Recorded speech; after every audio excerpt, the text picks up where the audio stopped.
All right, welcome everybody. This is going to be a fast and furious meeting, but I'm committed to keeping it brief. So feel free, please chime in, be active on chat, unmute your mic, ask a question. But this is a topic that is really interesting to me. Plus, we also have the benefit or the kind of big deal. You're going to start your personal creed document today. So I'm going to show you at the end some examples of personal creed document part 1. And these will be different examples, largely different than what you saw in the week 2 lesson. But the reason I'm interested in this topic is we're talking about beliefs. What do you believe in? And how do your beliefs affect your life? But I'm going to take that one step further, and we're going to talk about how your self-belief, your self-image, your belief in yourself, your perceptions impact how you live and do and things like that. So this is a really important statement. I am, if you were to say I am, what's the next thing that comes out of your mouth? I am what? Help me, somebody on chat or that. Just, I am, and this could be good, bad, ugly. Okay, got your name, a daughter of God. I am loyal. I am powerful. Thank you, Whitney. Thank you, Brianna. Cody as well. A mother, excellent. A barrel racer, very cool, Brianna. A wife. Okay, now you're doing roles, okay, which is good. All of those are true. Let's add I am an adjective that describes you. I am not a role, but I am hardworking. Thank you. Athletic, thoughtful, patient, kind, supportive, talented. Now, sometimes the I ams are not necessarily positive. It could be I am afraid, or I am nervous, or I am not. Sometimes not follows I am. Well, what follows I am follows me. And that has to do with your self-image. So I want to talk about this individual. We all know who this is. What would be some of the I ams that you would think President Lincoln would say about himself? Or what would be the Abraham Lincoln was? What would you say about him? Abraham Lincoln was what? Honest, caring and patient, compassionate. Okay, those are all true. What a lot of people don't know is that Abraham Lincoln was also, depressed and had a very bad temper. He suffered from depression, and he suffered from very strong or very bad anger issues. Well, the thing about Abraham Lincoln, and this was in his early years, he was in a duel where he could have lost his life. He made someone so mad. He just took people to task. He would bash people in the press. He was mean. He was getting fights. And he had depression. Well, the good thing about Abraham Lincoln is he was able to get beyond that because he was able to do these 4 things. He looked in the mirror, he did some self-examination, and he didn't necessarily like what he saw. And so he learned from that, he adapted, and he changed, he actually grew. Well, what we're going to talk about today is something that we call perceptions or paradigms. Now, I've got some words up here that are going to be maybe new to you. You're going to know a lot of these self-image and self-worth and perception and maybe social mirrors might be new. I'm going to talk about 3 of these words. Gestalt is one word. Gestalt is our awareness.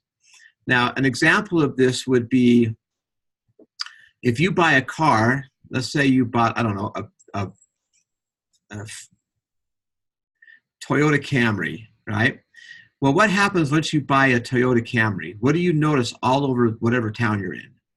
You notice all of the Toyota Camrys because that's now part of your awareness. You're thinking about it. We also have scotomas. Scotomas are our blind spots. We all have them. Here's an example. I want you guys to type this in. I'm going to do 2 activities that I want you to type in fast. How many countries have the 4th of July?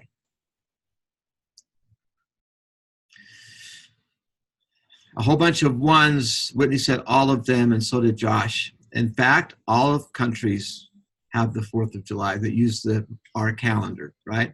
Spain has it, Mexico, Canada, England, they all have the 4th of July and the 5th of July and the 6th of July. But we have a blind spot. The blind spot for us is the 4th of July equals Independence Day. So we think only we have the 4th of July, okay? Now this one is going to be tricky, so I want you guys, I'm going to give you a little test. I want you guys to have your keys on your keyboard, and I want you to type in this response. But before we do that, we're going to have this little activity. I want all of you out loud, and all of your mics are muted so I won't hear you, but I want all of you to follow me and out loud say the word spot. Ready? Go. Spot, spot, spot, spot, spot, spot, spot, spot, spot, spot. What do you do when you come to a green light? Emily said stop. A few of you got it. Half of you got it wrong. You go at a green light. You don't stop at a green light. So I just created a blind spot. Well, I'm going to tell you a little story about my life and how this worked. First, my wife and I wanted to have 6 kids, and we ended up with 6 kids. We have 5 living children. But for us, children didn't come easily or in the right order. It took us a while. And so after having 3 living children, we lost a baby 30 years ago or so. We started talking about adopting. And my wife and my daughter in particular said, we got to adopt. We need to adopt. And so for me, my Gestalt started working. And it was like, adoption, it's expensive. And I've got 3 kids of my own. And would I love that kid the same as my other kids? And I was just, everybody I knew that adopted, I'd talk to them and we'd think about it. And I'd have all these positive, some negative. And then on about last week of July 19 in 2005, we learned that there was a possibility that we could adopt a son. There was a son available in the adoption world that we were in. Well, we thought we'd adopt a girl. That would give us 2 boys and 2 girls. Well, the other thing is this boy that we would potentially adopt was African American. So all of a sudden, my Gestalt starts kicking in again, and it's like every African American or Black person at BYU Idaho campus, I noticed them, and I was aware of that. I thought about it. And I started wondering about having a mixed race family. And I initially kind of fought it. My blind spots were like too expensive and it's going to be hard and I don't know if we can handle it. And would I love this kid the same as my other kids? Well, fast forward to, we learned on August 15th that this boy could be ours, and we picked him up on August 16th. We learned about him as a possibility 3 weeks before he was born. We ended up getting him. Knew we were going to get him the day before he was born. And this is Isaac. About 3 years after we adopted him. So my paradigm, my way I looked at the world affected by blind spots and Gestalt and scotomas was adoption is scary and hard and having a mixed race baby, and all these things were factoring in. And it didn't take me more than just a few minutes before my paradigm about adopting an African-American son changed. It went from scary and nervous to one of the coolest things we've ever done. Now, knowing that we were having a hard time having children, we thought, well, we've adopted 1, we'll adopt 2. And about that time, in my mid-40s, we learned that we were expecting a baby. And so we went from having little Isaac to having little Isaac and little Emery. Emery was naturally born. And so my world changed, my paradigms changed. Well, this is reality. We see the world not as it is, but as we are. And I've already illustrated simply that sometimes, especially us who live in the United States, see the 4th of July in a certain way. It's a perception. And perception is reality. But sometimes our paradigms are wrong. This little example that I shared with you, I think, illustrates that my paradigms about adoption and my paradigms about having an African-American mixed race family was different. And it was ended up being a really, really good thing. Not always easy, but a really good thing. So as I've studied this, I stumbled across two books. One of them is missing from my desk. It's called Psycho-Cybernetics. It was written in 1960, the year I was born, by a Dr. Maxwell Maltz. And what Maxwell Maltz taught was he was a plastic surgeon. And people would come into him and they would say, Dr. Maltz, if you would just change my nose or my ears or make me look different, then I'll be happy. Well, he would do that successfully. He would change their appearance in a way they wanted. But the interesting thing was they're now looking like they hoped to look, but in most cases, they still weren't happy.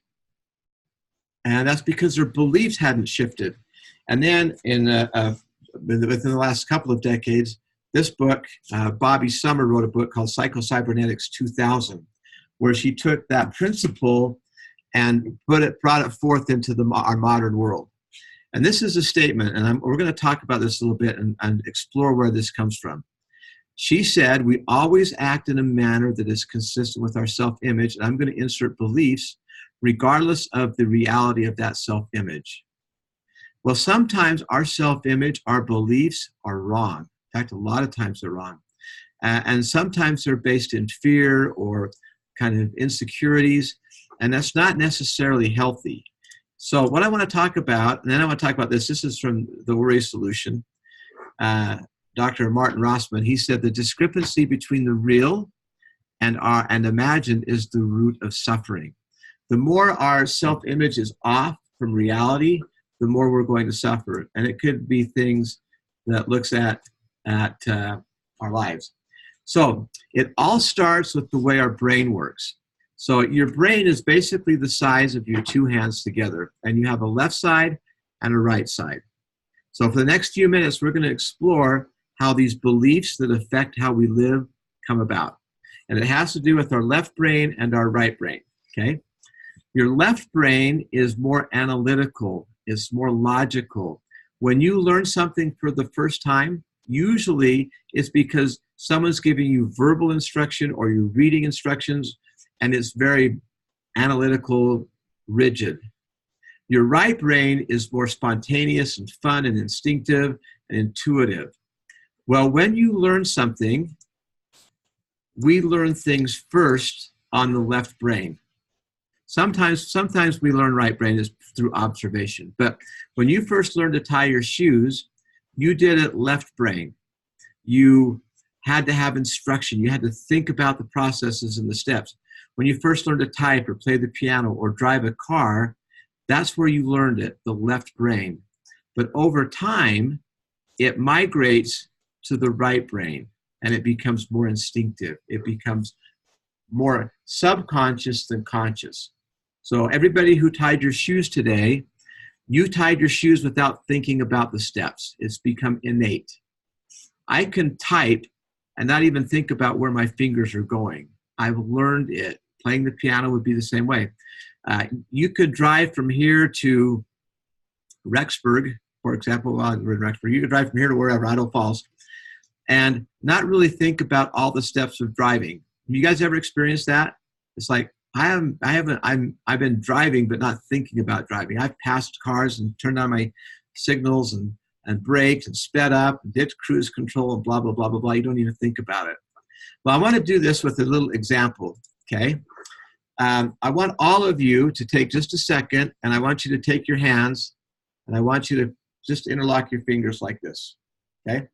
So take your hands, lock your fingers. It doesn't matter if your right thumb's on top or your left thumb, that doesn't matter. But what I want you to do next is I want you to switch it. Just switch it. How does that feel? Okay. Let's see if anybody's chatting. My chat's missing. Okay. It feels weird, wrong, irregular. Okay. Some people it's the same. That's okay. Okay. Now I want you to do this. I want you to fold your arms. Okay. If you fold your arms, just like that. Okay. Now I want you to switch folding your arms. Okay. For me, it's the exact same thing. That's an example of kind of Subconsciously, at some point in your life, you just did it this way, and that's how you always do it. And if you do it differently, not wrong, just different, but it feels weird, right? Well, the same is true when it comes to your beliefs. Okay, I'm going to put all of this up at that far at least.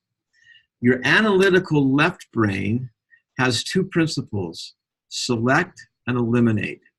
If you go into a restaurant and you're looking at a menu and you're deciding between chicken or beef or fish or pork or salad, at some point that analytical thinking is going to lead you to make a choice. You're going to select beef. Once you select beef, you eliminate chicken. And then your right brain, the intuitive, fun, go along with the flow brain, is just going to agree and comply. Yep, I like beef. I just forgot about chicken completely and is looking forward to beef. Someone could come into you and say, gee, you don't look like you're feeling well. Well, you might have been feeling well, but then the left brain engages and starts thinking about it. Well, maybe I'm sick, or could I be sick? And if I am sick, you select I'm sick, you eliminate well, and then the right brain just says, yep, I'm sick. And guess what? You start feeling sick. It's very subconscious, very psychological, but it's true. Okay? So proceeding ahead. This is me. I'm talking about me, right? I have a very musical family. All of my children are musical. My wife is extraordinarily talented in singing. All of my life, I have been told I can't sing, which means if I select that, I eliminate can sing. And my self-image, my personal belief, believes I can't sing. I'm not a singer. Not going to ever be a singer, okay? But then we have life. I'm 6 years old. I sang in a family reunion. I got nervous, forgot the words, choked, cried, was scolded, made fun of, decided, which means I selected can't sing, and my right brain just agrees and complies. Can't sing, don't like it, won't do it. And then over life, it just gets reinforced. Now, here's the difference and the problem with our imagination. The right brain, the intuitive brain, does not know the difference between a real experience and an imagined experience and a real one. So what happens is the first time I failed at singing, my right brain selects. My left brain selects can't sing, my right brain agrees and complies. I remembered failing, I can't sing. I imagine singing poorly, the right brain thinks it happened again. Oops. I worry about failing again, my right brain then thinks it happened. I tried and failed again. I'm teased about it. I'm remembered. I worry about it. And I just have this belief, this paradigm. May be true, might not be true. I can't sing. So every time I remember, worry, imagine, fuss about it, my belief system is reinforced with I can't sing. So anybody want, now this is self-reflection. Don't say it if you're uncomfortable. As I've gone through this scenario with you, and as you've done your case study perhaps this week, or if you get to your case study, which is written based upon this, what are some of the can'ts that might be in your life that you maybe would like to see be different? Some of the negatives that the right brain has believed in. Anybody want to be brave enough to share? Emily can't sing as well. That's okay. Dancing, okay. Not doing math well. I'm with you on not going skydiving, okay. School maybe doesn't come that easy, okay. It could be, and you could add this, maybe fear of public speaking, fear of taking tests, fear of social settings, fear of, okay. Well, what happens, and this is alluded to in the book. Oops, I've gone too far, too fast. What we call this is our belief window, okay? Our belief window is something that we look out of every single day. We're looking through this window. And this belief window, or our social mirror, affects how we feel, act, produce, respond. So this is my social mirror, good and bad, okay? I'm gonna move this over here so I can see it and see if I can still see chat. I think, and by the way, none of these things are permanent. I'm going to talk about how you reprogram your brain here in a second. I'm a bad driver. I think I'm better. I have not been in a wreck in a while. But I have been hit by a train. I've run over a pig. I've totaled 3 cars. I've run into the back of 2 cars. I'm not a very good driver. Okay, thankfully I'm still, especially the train one was scary. I'm still here. It's like someone mentioned earlier. I don't have natural rhythm. I can't dance. I'm not that smart, but I'm a good student. I was an A student in college, but I had to work extra hard. For some reason, I'm not real fond of doctors. I don't like mice. I'm a pretty good public speaker. I'm creative. I'm a good dad. I like basketball. Not the best, not the worst, but I'm 59 years old, so I don't play a ton. But if you were to meet me at the court and say you want to play, I would have confidence in playing and not feel like I'd embarrass myself. But some of these things affect how I live, and some of them can be a little bit negative. Okay. So anybody, before I teach you the solution to it, what if there's something on this social mirror that you would like to reprogram? Any thoughts or comments on this? Or is it all sounding kind of crazy to you? Anybody brave enough to chime in? Or do we move on? I'll give you a second to decide.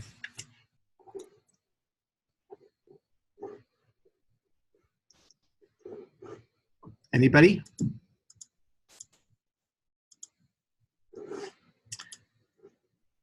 So Whitney's asked me to restate the question. Is there anybody in this group that, or just any thoughts or feelings that you have about this idea of your subconscious, your conscious, your self-image, and how it affects how you are or live?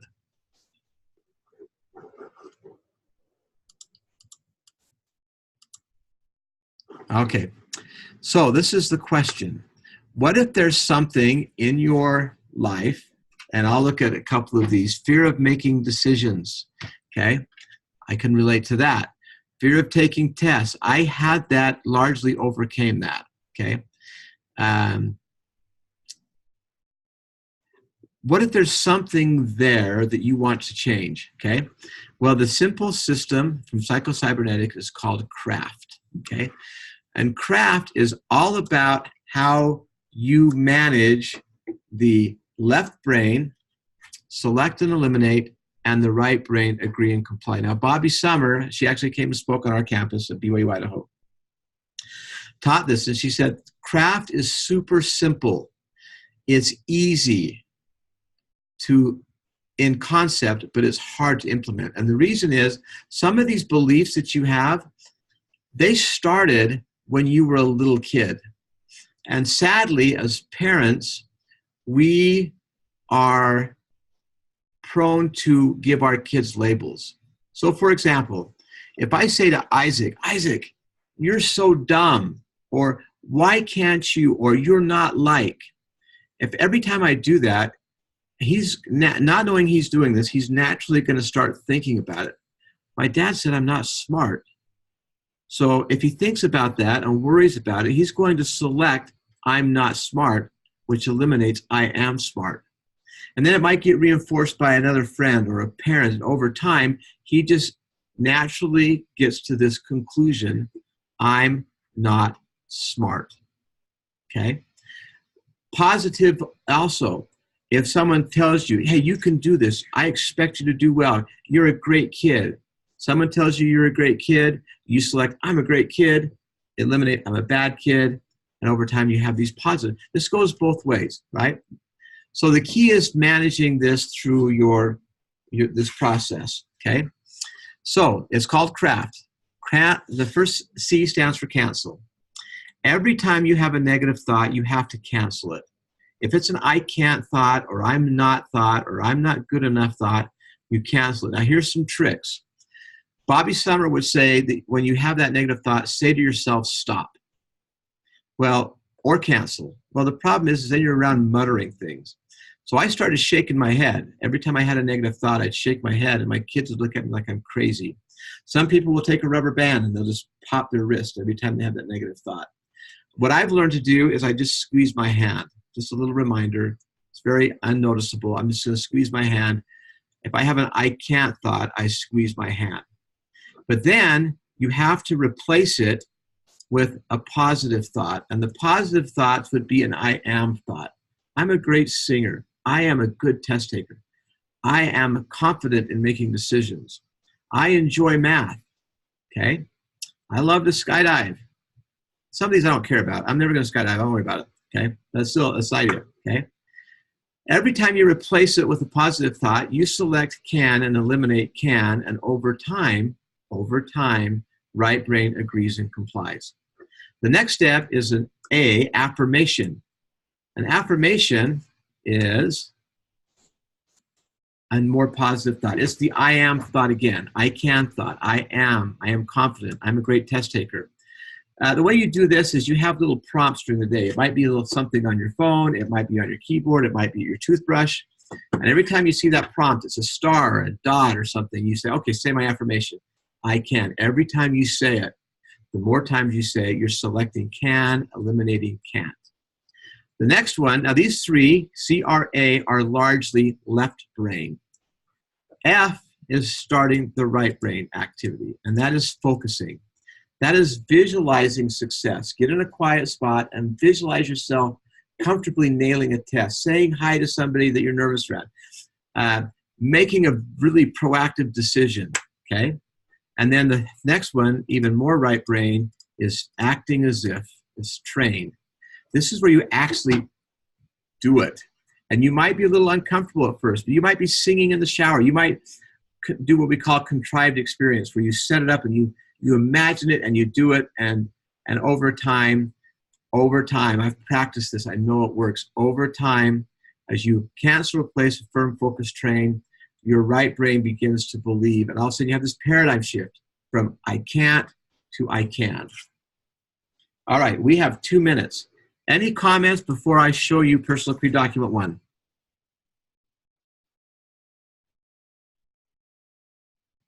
Comments, suggestions, thoughts on this whole thing? Okay, a comment that we need to work on this. It's actually really just a good mental health practice. Think positively, avoid negative labels, ignore negative labels if they come your way, replace it with a positive one, and it will affect how you live. Okay, 3 examples. Actually, I think there's three. I think there's 3 examples here. 4. I have 4 examples of Personal Creed document. Now, on your Personal Creed document, this one you're going to make a list of beliefs. There's not a required number.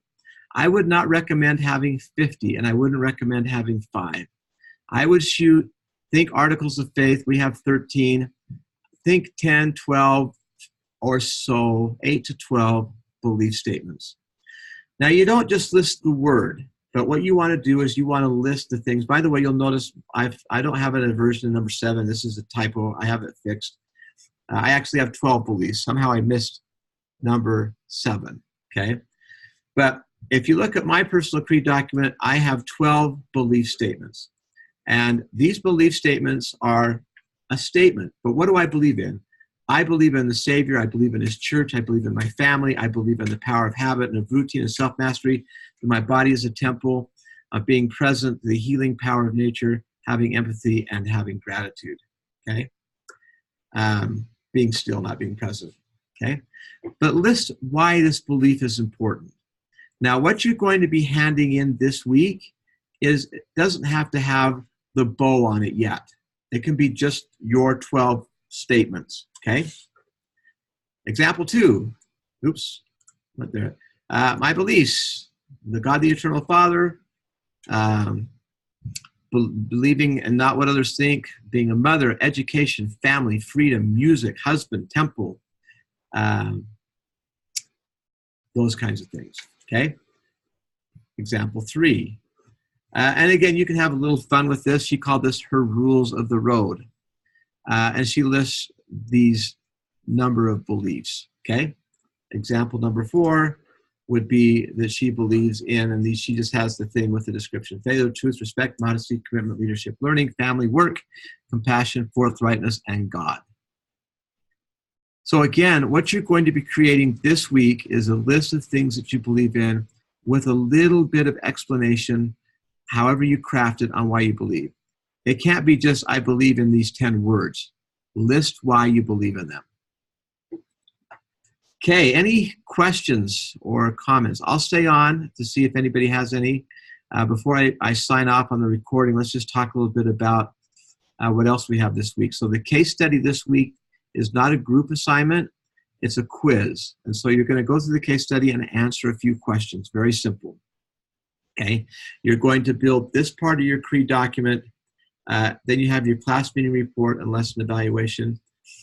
Throughout the semester, like last week, and I forgot to mention this, you were invited to read Good, Better, Best, a fabulous talk by Elder Oaks, but it's not required for any assignment, okay? It's not required for any assignment. Now, I am going to offer some extra credit throughout the semester. This is a really good group. I only have one student that probably isn't at an A right now out of 51 students. So congratulations to all of you, 50 A's. One student is just kind of missed last week. I'll be reaching out to that person today. But the extra credit can just help if for some reason you miss something. The first extra credit assignment would be for you to consider, and if you do it, attending, if you're on campus, attending the Power to Become conference next Friday. So not this Friday, but a week from Friday. It's a super great event. It's all about the stuff we're talking about. It's successful speakers teaching you how to be successful. And it's super fun. It includes dinner and it includes a concert, the Vocal Point concert. If you go to that event and tell me you went, it's 25 points extra credit. The next one will be like a week, like 3 weeks later, I think. A little video I'll invite you to watch, 10-minute video. But you will have a couple opportunities for extra credit, okay? I'll put in my email a link to the P2P site. I'll create a little code, I'll call it GS101, that will get anybody in this class a ticket for, I can do this because I'm in charge of the event, for $5 instead of 10, okay? So I want you to think about what $5 buys you. It buys you the event, and you can use that if you bring a guest to a date or whatever, which includes dinner and the Vocal Point concert. So I'll create that little code, I'll send it out, half price. Your sandwich that you get that night is more than that. So, all right, I've got a minute over, actually a couple. So we're going to close this off.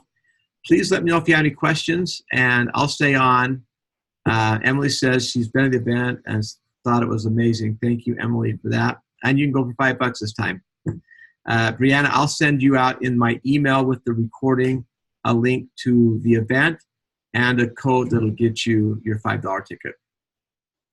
All right, thank you. Again, I'm going to stay on to respond to any questions, but for the rest of you, good night, and we'll see you soon.